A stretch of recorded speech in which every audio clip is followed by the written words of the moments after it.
जी, मैं ऐसे मौजूद हूँ चौधरी जाजन प्रोया के डेरे पर। जी, उनसे बात करते हैं। अवाम के ऊपर एक महंगाई का जो है बम गिराया गया है, इसके हवाले से क्या आप समझते हैं कि उसके बाद भी नून लीग पर ही लोग इत्मीनान करेंगे? मैं समझता हूँ कि ये हमारी कौम जो है वो इतनी भी जाहिल नहीं है कि जो जिनको ये पता ना चले कि IMF के आगे किसने हमको फंसाया है और 4 साल मुल्क का क्या उन्होंने हशर किया है। और हमारी जो जमात है उसने तो ये अपने सियासत का नहीं सोचा, उन्होंने मुल्क का सोचा है और उन्होंने ये भाग दौड़ संभाली है मुल्क की। तो इसलिए मैं समझता हूँ कि ये जो मुश्किल फ़ैसले हो रहे हैं ये मुल्क के लिए हैं। इंशाल्लाह आस्ता आस्ता अल्लाह पाक खैर करेगा।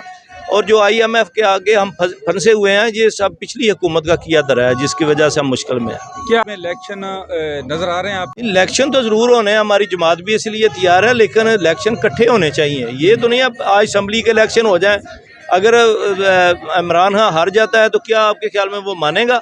वो कहेगा मेरे साथ मरकजी हुकूमत ऊपर थी, मेरे साथ मैं नहीं मानता। तो फिर इस दफ़ा एक और इलेक्शन जरा मुतनाज़ा हो जाएगा। इससे बेहतर है कि ये इलेक्शन इकट्ठे हों।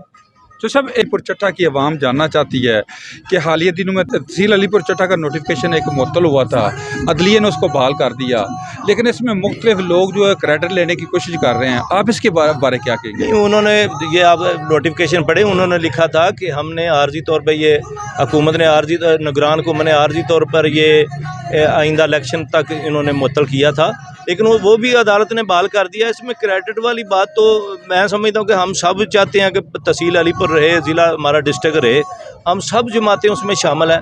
कोई एक जमात कैसे क्रेडिट ले सकती है? अच्छा, आपकी नज़र में जो डिवीज़न गुजरात है उसके बारे में आपका नुक्ता नज़र क्या है? ये हमका तो पहले दिन से ये है कि हम गुजरांवाला डिवीज़न में जाना चाहते हैं। गुजरात की बजाय हमें गुजरांवाला में शामिल किया जाए, क्योंकि हमारा ज़मीनी तौर और हर लिहाज से हम गुजरांवाला के ज़्यादा करीब हैं। बहुत शुक्रिया।